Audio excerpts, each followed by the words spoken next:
In our previous video, we presented an overview of the independent writing task, including discussing the general requirements for the task, the types of topics that you'll see on the test, and beginning to discuss how to plan a response to the topic. Now again, please note that the TOEFL Quick Prep download that we've been using throughout our videos does not include a sample independent writing task, so we'll be using a different topic for this video series. Now recall that the independent writing task, there only is one task on the TOEFL writing section, and you have 30 minutes to plan, write, and revise a personal essay of about 300 words. The essay itself must be typed, and a thing we did not mention in the first video is that the word processing feature on the test is pretty basic. It allows only for basic cutting and pasting. So this is very similar to the program that you might find on your PC called Notepad if you have a Windows-based computer. Once again, we mentioned in the first video that the writing section is evaluated holistically, which means instead of just looking at individual errors, they're looking at it as an overall evaluation or appraisal. In general, the test is looking for your ability to organize your thoughts, express your ideas clearly and logically, and use vocabulary appropriately. And I think, again, that's probably a little bit more important than demonstrating your grammatical accuracy. Once again, as we stated on the test, the level 5 response is the one that we're really looking for. So again, as we progress through this video series, you will see how we try to address certain aspects of the actual task, including thinking about that idea of organization. So that's kind of where we're starting here in this video, thinking about how we can have an essay that is well organized. Now again, notice the TOEFL does not specify, but we're going to make some guesses as to what we think the TOEFL is looking for when they're telling us that it needs to be well organized and well developed.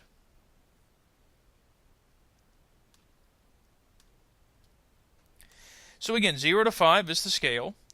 In my experience, content is generally more important than grammar. Organization of the essay seems to be more important than just the writing style. And fluency and expression are definitely highly valued because it does give the test raters enough information to evaluate. So, if you recall from our first video, our topic was focusing on the idea of team sports versus individual sports. Which one do we prefer? So, in our video this time, we're going to focus a little bit more on identifying which actual choice we're going to make. So this is something we're going to kind of start with in our video this time. Now this brings us really to our first trick. As we started looking at the different types of topics in the first video, we needed to notice that the language the TOEFL uses sometimes can be fairly deceptive. Now let's see what we mean when we mean deceptive. First off, there are 3 basic tricks that the TOEFL likes to use in the essay prompt. Language that is vague, extreme, and often confusing. So let's look at each one. First off, vague means basically open to interpretation or definition. So you will notice that the TOEFL frequently will use these kinds of words in their prompt. Some people, teachers, students. A factory is being built in your community. Now let's think for a moment, why are these particular words so vague, and why is this a potential issue? Well, again, first off, what do we mean by people? Do we mean our neighbors? Do we mean everybody in the world? When they say some people, obviously they're giving some kind of description, but the key here is that when they refer to people, who exactly are they talking about? Teachers and students. Again, many times they'll just say teachers on the test, but are they referring to university professors? Are they referring to public school teachers, elementary school teachers? Sometimes we even think of our parents as being teachers. Would they fit into this category? And of course, students. Are they talking about university students, high school students? In this particular topic, I borrowed this from a particular topic focusing on a factory being built. Well, you notice they just say a factory. They don't say what kind of factory. Certainly some companies might be more responsible than others, but if you'll notice, the idea of a general factory we kind of think of as something maybe causing pollution or causing a lot of traffic problems, but notice it doesn't specify what kind of factory. And then of course it also says in your community. Well, how do you define the word community? Do you mean right in your actual neighborhood? Or is it possibly 2 or 3 miles away from you? Or maybe even 10 or 15? Again, a lot of this will depend on how you interpret the question. Now, thinking about this, look at our current topic. Do we see any vague ideas in our topic today? Well, once again, we do see the word people, some people, while others. So the idea is the topic is kind of setting us up to think that there's one group and that there's another. Of course, the truth is there are people who might like both, but the topic doesn't necessarily specify. Also, what do we mean by team sports and individual sports? Are these only athletic in nature? There are other ways to compete that aren't necessarily sports-like, but they do involve competition. Would they be included in this situation? So you will notice that even in our topic, we have some things that we have to think about. How can we define them? Now, I think this is actually kind of an advantage if you think about it, because the truth is the TOEFL is not going to specify. They want to see how you interpret the question. So that comes in part of the idea of thinking about what we discussed in the first video. What are some advantages, disadvantages, pros and cons to both? And of course, thinking about, well, how do we define those? What would be logical? The TOEFL also likes to use kind of extreme words, such as always, or never, or most, or best, or sometimes even using words like only. Now, in our particular topic, do we have any extreme ideas? Well, I don't see words such as never, or always, or most, but again, I do see the idea that they're kind of making us think of only two particular groups. There's one group, some people, and then there's the other group. So if you think about it, this is kind of an extreme in itself. We've got this side and this side. But one question is it possible to actually like both? If it says which do I prefer, it seems to imply that I need to make one choice. Now, you will notice in a later video, I often encourage students to just make one choice. But clearly, it does not state that you have to choose only one. But it does give kind of the idea. We sort of infer from this that we need to make only one choice. But again, this seems kind of extreme in the sense that there are only two, one on one side and one on the other. Finally, many times the topics will include things that might be a little confusing for us. For example, often the comparison essay prompt has certain very specific qualifications that we're looking for. Oftentimes the comparison essay will ask us to compare two ideas and then finish by indicating which of the two we would prefer. But you will notice that in certain prompts we will see the word prefer used, and it looks like we're trying to balance between one choice and another. So the question, for example, is this considered a comparison essay? Well, let's take a look. Some movies are serious, designed to make the audience think. Other movies are designed primarily to amuse and entertain. Which type of movie do you prefer? So if you notice here, it asks us to show what we prefer, but it never actually states that we need to compare anything. So again, technically we would refer to this as a defense essay. We have to choose one of the two topics, one of the two choices given, and basically state which we prefer. But if you compare it to a comparison essay, again, remember a comparison essay will directly state that we have to compare or discuss the advantages or disadvantages of a point of view, and perhaps discuss the advantages and disadvantages of the other point of view. And then usually at the end of the comparison essay, we have to identify what we prefer and why. So notice in this particular one, I've highlighted the word compare here. Notice that it actually directly states compare. But later in the essay, it does say which do we prefer. So again, this can be kind of confusing to students. Oftentimes students may just think they have to make a preference, but instead they actually have to compare something. So look at this particular topic. Some people choose friends who are different from themselves. Others choose friends who are similar. Compare the advantages of having friends who are different from you to the advantages of having friends who are similar to you. Which do you prefer? So again, it looks like we're thinking about, okay, well this is a comparison essay, but it does ask me to make a choice. Well, again, the key, though, is that we do see the word compare. So this is clearly a comparison essay, not a defense essay, even though we do have to state our preference at the end.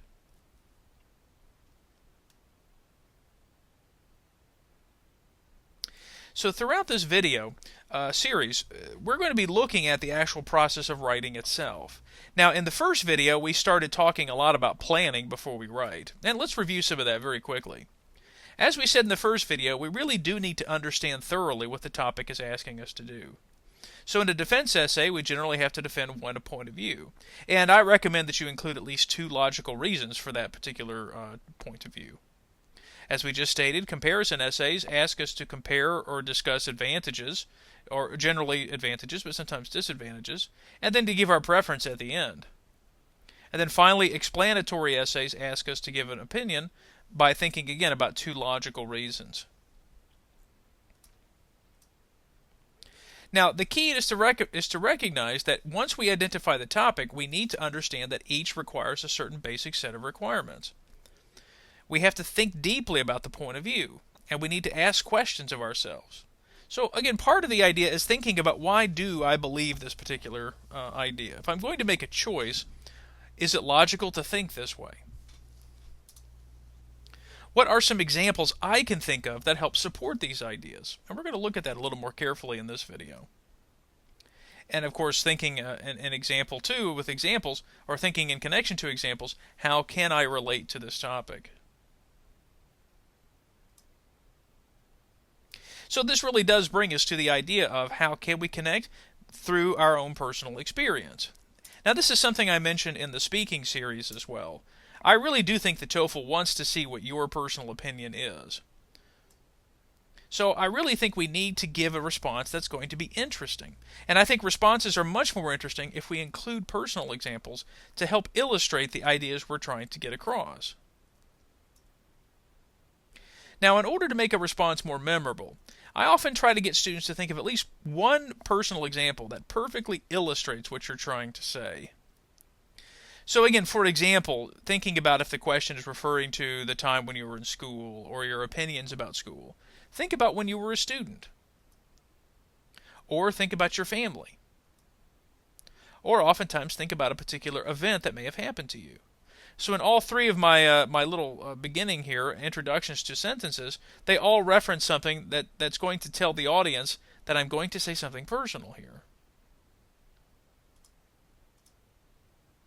Now, I really think that even though you may be a student coming from a different country, and you think that maybe your particular experience might be different from anyone else's, from everyone else's, the truth is that we do have kind of universal things that happen to us. So I do think that it's easier for the listener to identify if we have something personal to share. So again, I often tell students, don't just tell us something, show it to us. So if you say that something was difficult, well then show us how it was difficult. Show us some personal experience or situation that happened to you, or maybe to someone else. And also, I think it's important to recognize that even in the personal experiences that we have, many people can identify with them. So even if you're not from the same country, I think there is a lot of universality in the things that we share that are personal, the day-to-day things, the experiences that we have in life. So I think that's why it's important to indicate to use your personal experiences, because I think in a way it really does help the reader clearly identify with what you're trying to say. So it's time for us to try a little activity. Now, this is an activity you may or may not have done before, and actually it goes by many different names, but I'm going to refer to it here as concept mapping. So you might want to find a piece of paper and follow along as we go through this activity. So concept mapping is, again, another brainstorming tool to help us to begin thinking about a topic a little more deeply. It really does require you to make associations with word or ideas in any number of ways.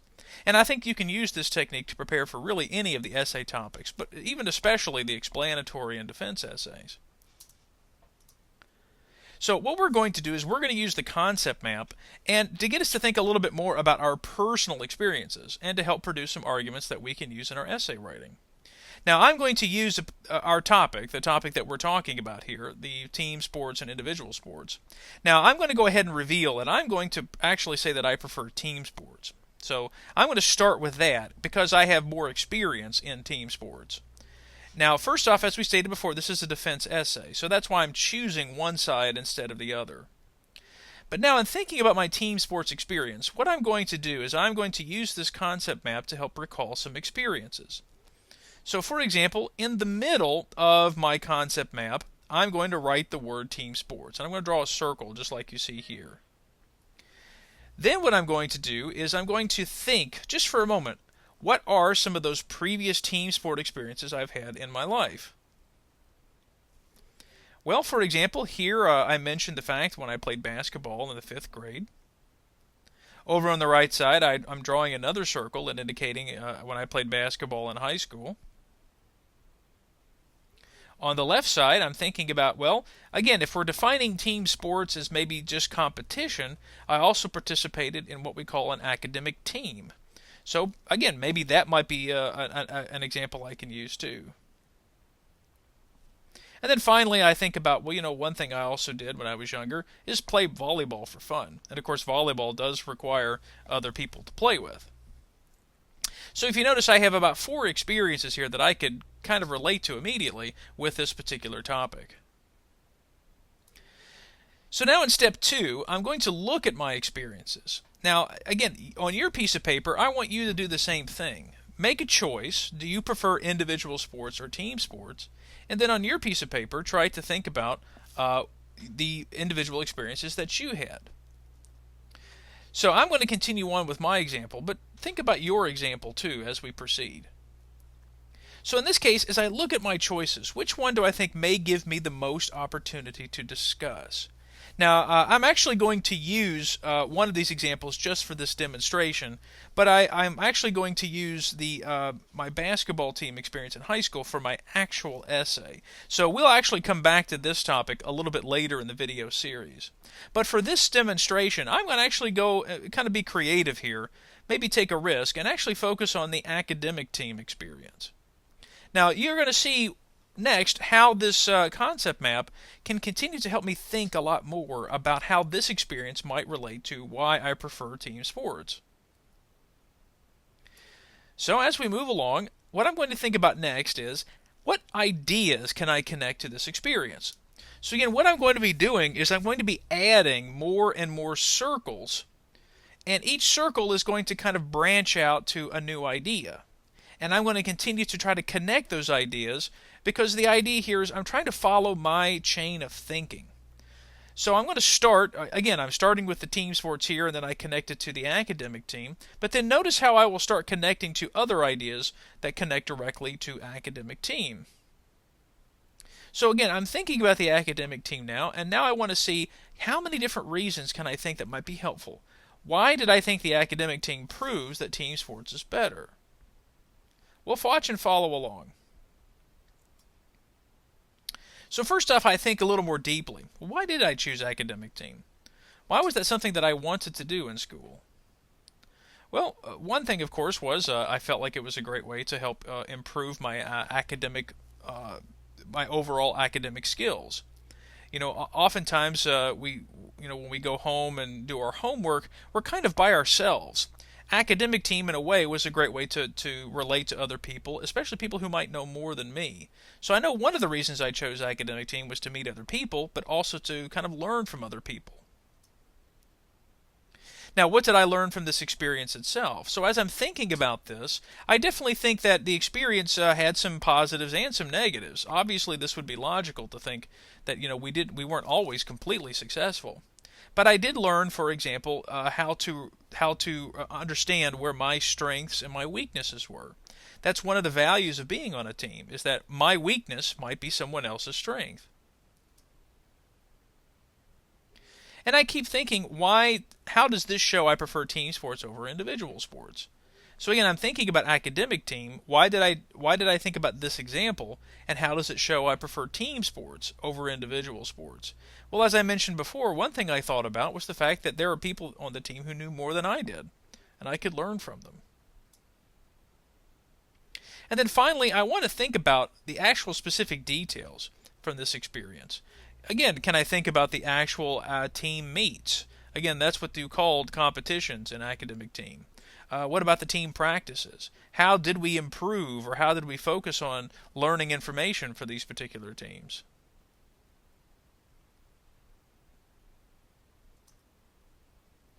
Well, one thing I mentioned before was that I felt like academic team provided a balance of strengths and weaknesses. I had some strengths, but I definitely had some weaknesses. But there were other people who helped fill in my weaknesses with their strengths, and hopefully my strengths helped fill in for their weaknesses. So this is definitely one thing I can go ahead and start connecting to for the academic team experience. And again, on your piece of paper, think about how you can continue to connect by answering the questions we've discussed about our example. Now, from that experience of balance of team strength, I did think, for example, more specifically, one of my weaknesses was history at the time, but one of my strengths was math. So in this case, I felt like, well, I was good at math and others were better at history. So this was a particular detail I remembered from that experience.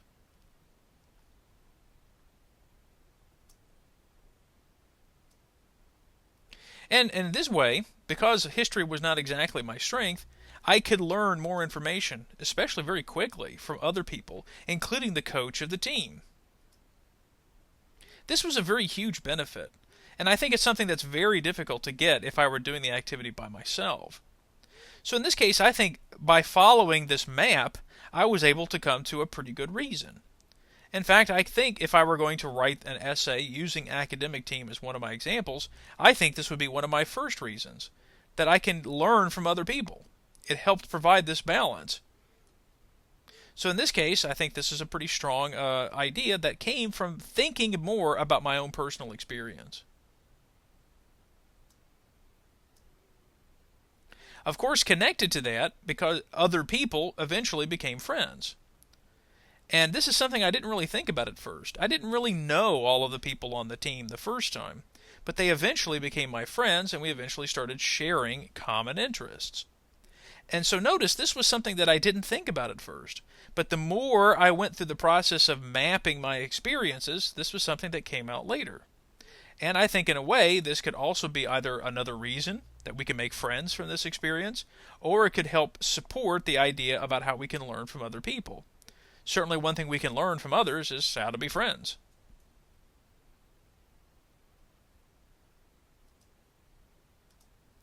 So if you notice, look how many ideas we generated just using the one personal experience. Now we could continue to add more information to the map. We could spend a lot of time thinking about the academic team, and then maybe jumping over to a different example. But I think the TOEFL really only needs about 2 or 3 good reasons. So in this way, I could use my academic team experience as my main example, and then use that to help show different reasons that I'm trying to make. So one of the things I want to kind of emphasize here in this video is that it is important, try to use a personal experience, or even personal experiences, that have lots of possibilities to talk about.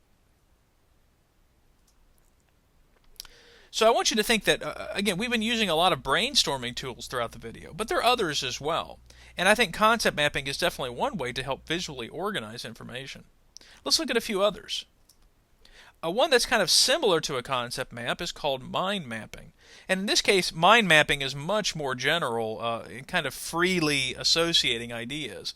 For example, the key to this mind map was focusing on nature. And really the idea here is that any new idea that you could come up with relating directly to nature, you can draw a line or a branch. And of course, I want you to notice that the person also used an actual visual image from nature. In this case, they felt it was easier to connect to the idea by making kind of a free association. So again, notice many of the ideas that came from this. Nature helps think about, exercise, walking, but it also can help think about resting. It can help us be still, to help us look and listen to things.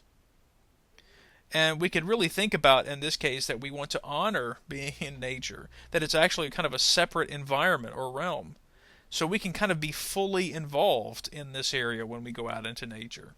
So yeah, the idea here of a mind map, again, very similar to a concept map, is that we can continue to branch off ideas to really freely think about an idea. Maybe just thinking about words or associations that we might have with a particular concept.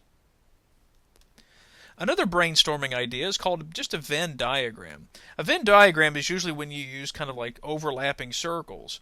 And the idea here is that there are some aspects of team sports and individual sports that are certainly different from each other.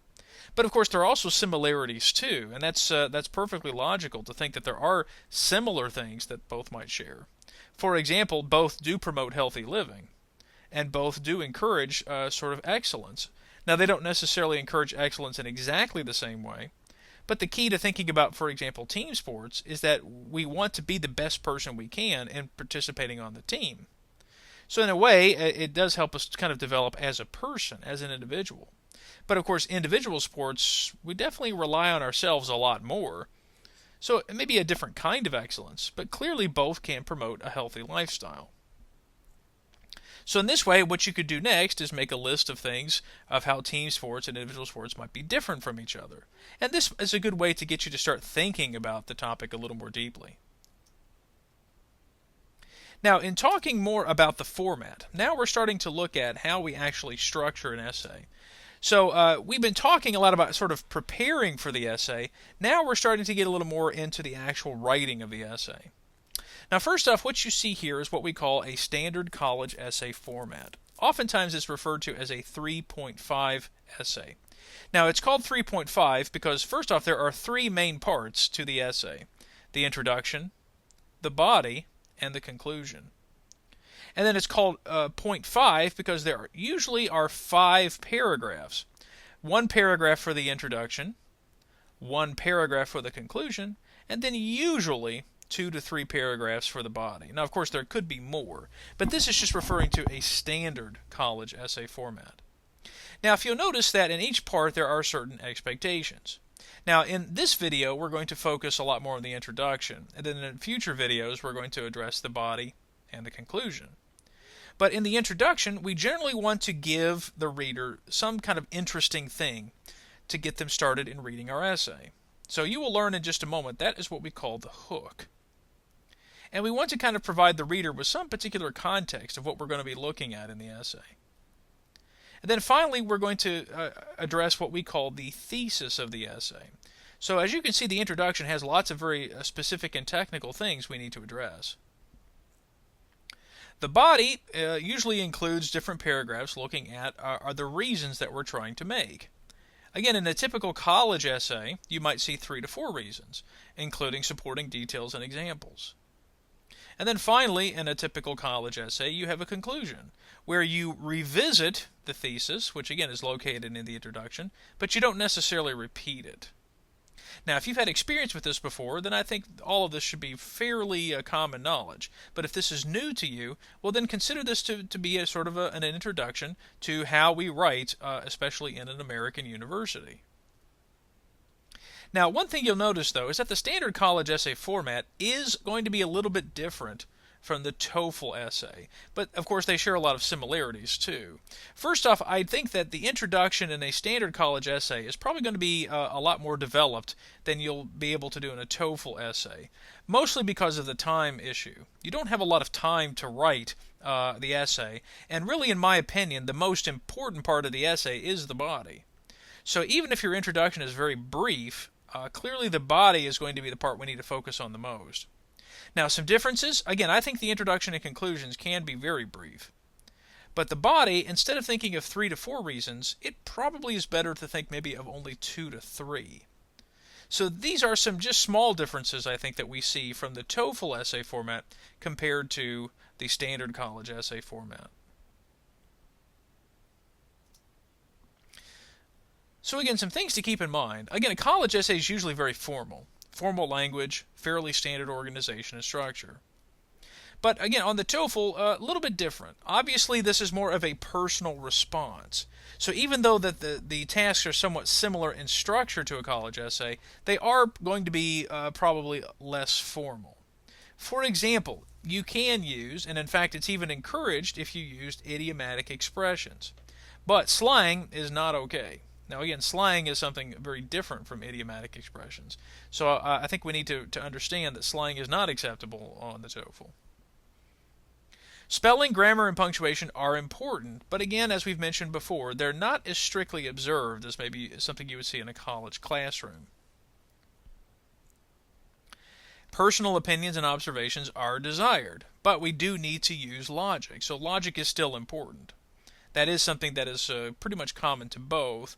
However, personal opinions and observations may not always be required on a college essay. So in this case, this is what we would refer to as a personal essay. So as we said, writing the introduction is really the focus here for the remainder of the video. Now, why is the introduction important? Why do we actually need it? Well, one thing I think that we always forget about on the TOEFL is that we still need to make it interesting. Even though it's a requirement for the test, we still need to think about the idea of the hook. And again, the hook is how we get the interest of the reader. The introduction also helps provide some context for the reader. So again, obviously we know what the topic is going to be because the TOEFL gives us the topic. But we always need to be thinking about how we can provide a specific context so the reader understands what they're about to read. And of course it contains that all-important thesis. So in the TOEFL essay format, as I said, today we're going to be looking more at the introduction itself. So as we do that, notice first off, the introduction has kind of a general organization. The hook usually comes at the beginning. The thesis is generally going to be what we consider the last part of the introduction. And almost always it's going to be the last sentence. But that's not always the case if you're writing a college essay. Now, let's get a little more specific. What is a hook? Well, if you notice up here my picture of the fish trying to catch the worm, the hook is the item here that's trying to get the fish to bite. And this particular worm that we see on the end is what's trying to attract the fish. Well, in a way, I want you to think that the fish is like the reader. We want to get that reader to kind of follow along. We want to catch the reader's attention. Now, again, there are many different kinds of hooks, but obviously we don't have a lot of time on the test to think about the different hooks we want to use. So here are a few I think that work well on the TOEFL.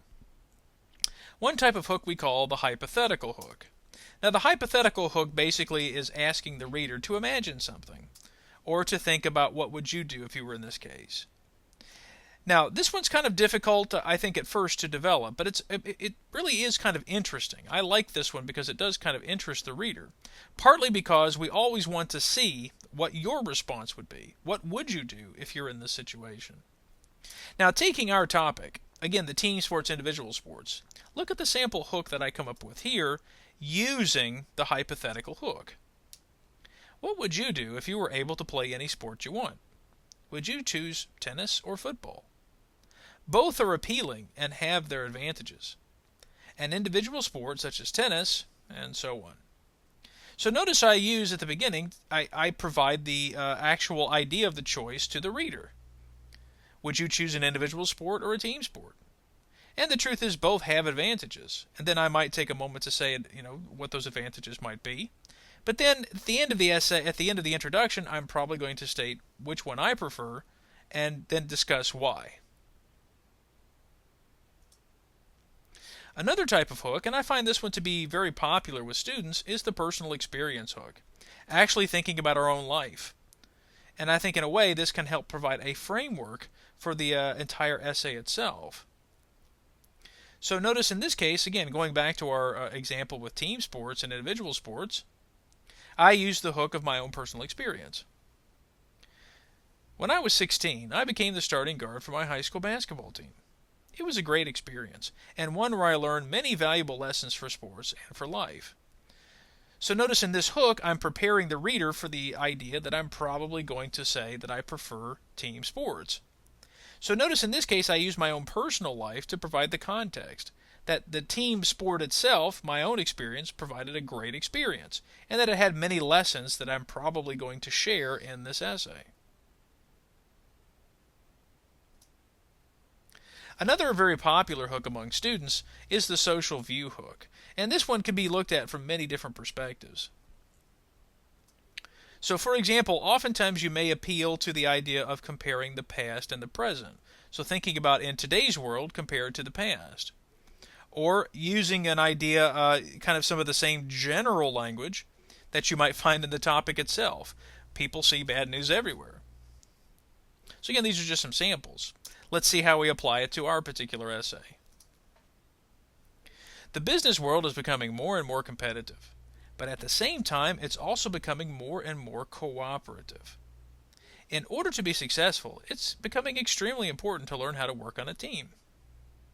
So again, notice in this case, I connect the idea of sports to a different world, the business world. And I also prepare the reader for the fact that I'm probably going to choose team sports as my particular idea, as my particular argument. Because I mentioned that business itself, the real world, has competition, but it also has cooperation, which is what I'm going to prepare the reader for in my essay. Now, the key that I really stress with students is that I think you need to find a hook that works for you. Just as fishermen use different hooks for different occasions, or even for personal taste, I think you need to think, especially for the TOEFL, what's a hook writing style that you like and that you can develop. Of course, I think you need to practice writing different kinds of hooks and seeing which one suits your style. But really the idea here is, I don't think the hook should be terribly long, maybe 1 or 2 sentences. So again, some of the hooks might take a little long, may take a little too long on the test, but some might be very quick. It really depends on how you want to set it up. And of course, I do think it's good to look at other essays. How did other people, especially successful essays, how did other people structure them? Well, one of the nice things that ETS has done in the past is that it has provided some authentic responses to TOEFL independent tasks. Even though this is not included in the TOEFL Quick Prep download, they have provided information in the past using actual sample essays. So if you look below this video, I actually have a link to some sample responses provided by ETS to one particular kind of independent task. So again, my advice would be to look at the level 5 responses and see what you can learn from looking at that essay. So we've mentioned the hook. Now it's time to think about the thesis. Well, first off, the thesis itself is kind of the direct answer to the question in the topic. It's a statement that tells the reader what you're going to discuss in the rest of the essay. Now, for example, since I'm going to say that I prefer team sports, at the end of the introduction, I want to use a thesis that gives them sort of a direction as to what I'm going to be doing in the rest of the essay. So notice here's one sample thesis. This essay will explore why I prefer team sports to individual sports by giving some reasons for my opinion. Now you will notice right away that I state that I prefer team sports, but I don't necessarily explain why. I just state that I'm giving some reasons for my opinion. Well, again, that's because I don't want to give too much information in my thesis. The idea here is I want people to read the rest of my essay. But I at least provide the context by saying, okay, here was my hook. Now I'm trying to show that I prefer team sports, and then the rest of the essay, which of course again will be the body of the essay, will explain and include why I prefer these ideas. So again, think about how the thesis is preparing readers for the body of the essay. Okay, let's look at another one. I prefer to play team sports because it offers many advantages over individual sports. So again, I have directly answered the idea of which I prefer, but again, I don't specify exactly what those advantages are. I state only that there are advantages, and that I will probably again explain those in the body of the essay that's going to come next. Now remember, the thesis itself almost always goes at the end of the introduction. In fact, it's usually the last 1 to 2 sentences. It provides direction, and it kind of gives a hint as to the structure, as to how the rest of the essay will go. Now, some people might include more specific information in their thesis, and that's perfectly fine. But I also want to stress that the thesis needs to be general enough that you don't give away too much information. So some professors, some writing teachers might tell you to keep the thesis statements fairly open. Others might state that you need to have a strong connection between the thesis and the rest of the essay. And we'll explore that, especially more in the next video. But I do want you to think that the body of the essay will always relate to the thesis. And that's how we need to help improve and strengthen the organization of our essay. But we'll talk more about this in the next video. So as we mentioned before, the thesis answers the central question of the topic. But each essay type, the defense, comparison, and explanatory, do have different requirements. So the thesis statement probably needs to reflect those requirements a little more closely. Writing an effective thesis really depends on your ability to indicate the requirements so that your readers know what to expect. Now, I find this is especially true for the comparison essay.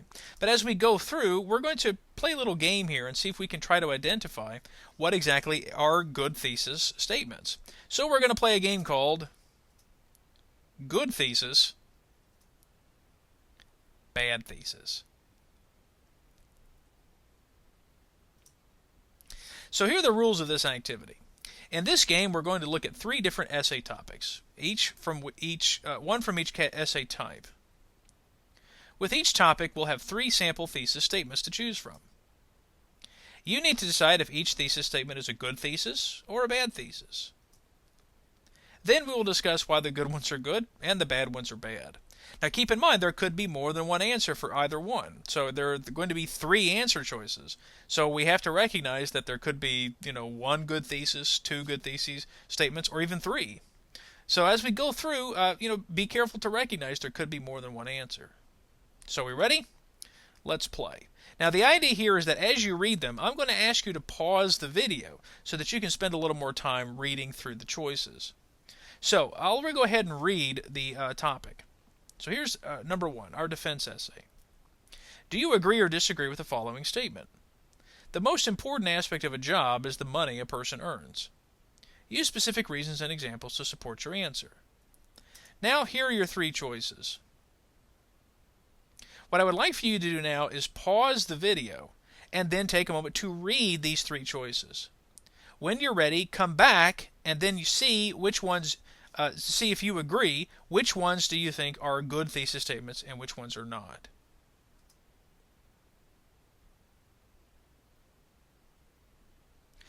Okay, are you ready? Here we go. So looking at the first thesis statement, is this a good thesis or a bad thesis? Well, in this case, it's kind of a bad thesis, because if you notice, even though it says you agree, it states that money is important or something because it helps us buy food. Well, that doesn't necessarily answer the question in the statement. Even though you say you agree with the statement, it doesn't actually really connect as to why it's the most important aspect of a job. So in this case, it kind of indirectly answers it, but doesn't directly answer it enough. So in this case, we're going to consider A to be a bad one. Okay, what about B? Well, in this case, B is a good choice. It does give a direct answer and then gives us enough room to expand in the essay. So in other words, it's general enough to say that we're going to explain later, but it also gives a direct answer. Do we agree or not? And in this case, the person says, I do not believe that the amount of money is the most important aspect. All right, let's look at the last choice. What do you think? Well, in this case, it's probably a bad thesis. Now, why? Well, first off, it's probably a little too long. And it's also very, very specific. Even though it does directly answer the thesis, notice how it includes way too much information. It provides greater financial security, determines your value to a company and how important you are to that company. Plus, making more money is an incentive to work harder and produce better results. These are the kinds of things we need to indicate in our body of the essay, not in the thesis statement. So in this case, this one's too long and too detailed. So really B is our best choice here. Okay, let's try the next one. This one is a comparison essay. Let's look at it. Some people prefer to plan activities for their free time very carefully. Others choose not to make any plans at all for their free time. Compare the benefits of planning free time activities with the benefits of not making plans. Which do you prefer? Planning or not planning for your leisure time? Use specific reasons and examples to explain your choice. Okay, so I'm going to list the 3 thesis statements below. And now again, I want you to pause the video, look at the 3 statements, and then see which ones you think are good and which ones you think are bad.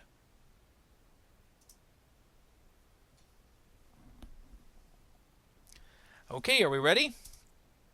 Here we go. Well, what do you think about A?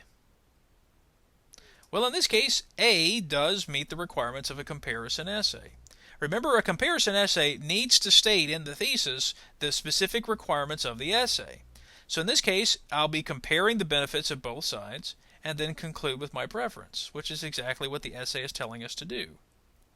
But also notice it does not state what my preference is. Again, that's not the purpose of the thesis necessarily. It's only to indicate what I'm going to be doing in the essay. So in this case, A is probably a good thesis. Okay, what about B?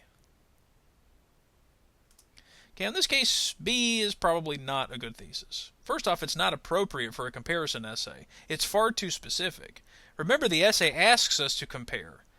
So in this case, we only need to give these particular details in the body. So in this case, this person has actually included a detail, not a thesis statement. It's much too specific. Okay, what about the last one? Good or bad?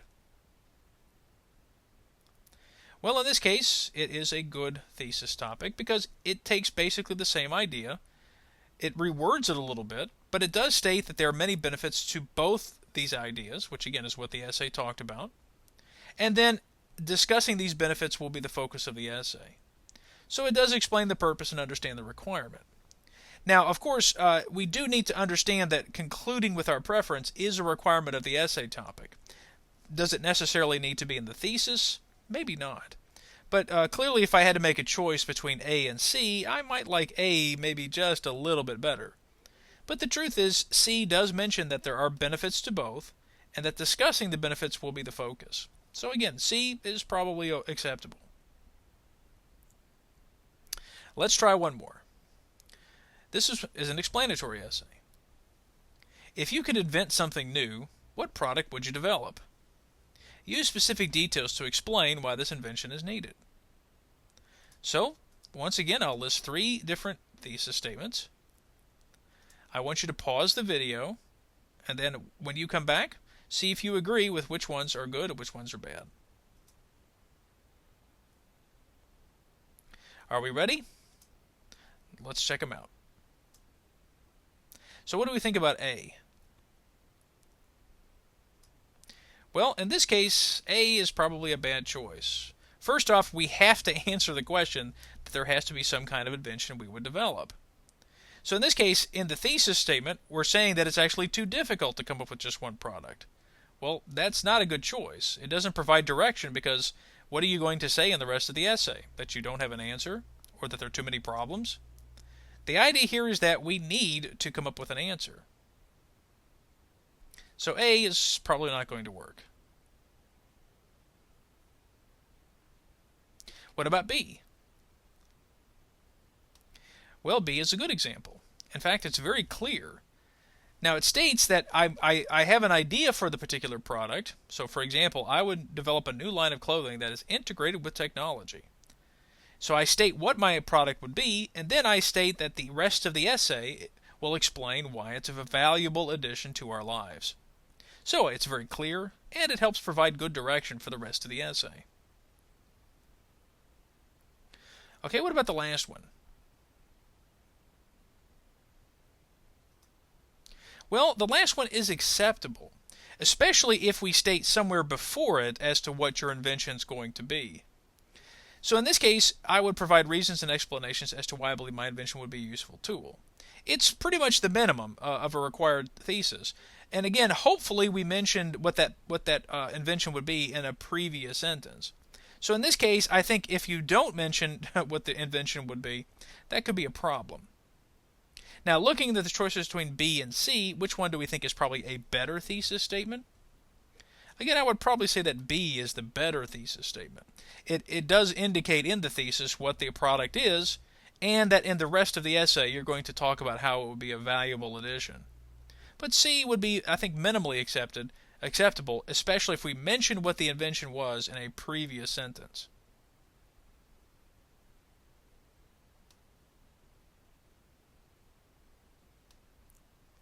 So again, some final thoughts about the thesis itself. Remember that the better thesis statements are ones that do provide an answer to the central question in the topic without giving away too much information. We want to keep it somewhat general. Think of the thesis really as a roadmap. It kind of provides a general direction for how the essay is going to go.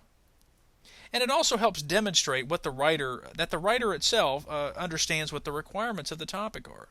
Again, for those comparison essays, we definitely need to be a little more specific.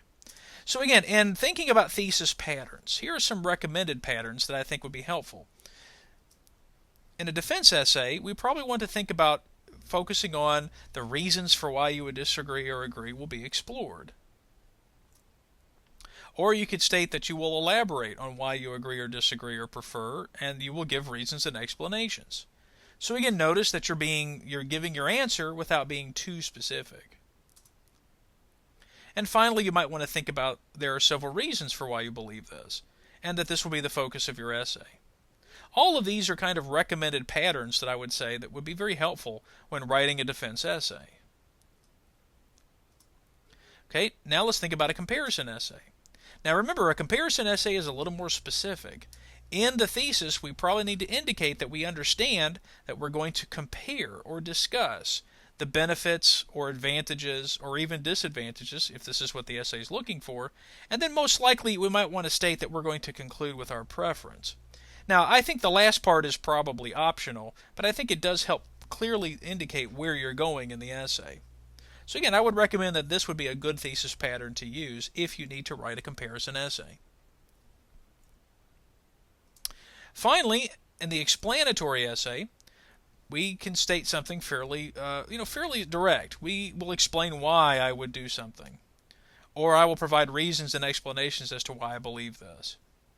So again, with explanatory essays, a lot depends on what the essay is actually looking for. That you're going to explain or give your opinion or explain or give reasons for why you believe something. Now in the next video, we're going to learn how we can connect the introduction and the thesis to the rest of the essay. So hopefully from this video, you're beginning to see how the introduction is actually constructed. And we'll be reviewing a lot of that information in the next video while beginning to talk about how to write an effective body for our video. Once again, we have lots of good recommended materials out there. We've mentioned these in several videos before, but I really think it's always helpful to understand that ETS has provided lots of good information for us from both of their websites. Also thinking about the test preparation textbook that they have, very good book, and of course our TOEFL TOEIC preparation website, the link you can find at the bottom of the page. Thanks for watching. We'll see you next time for part 3, Writing the Body.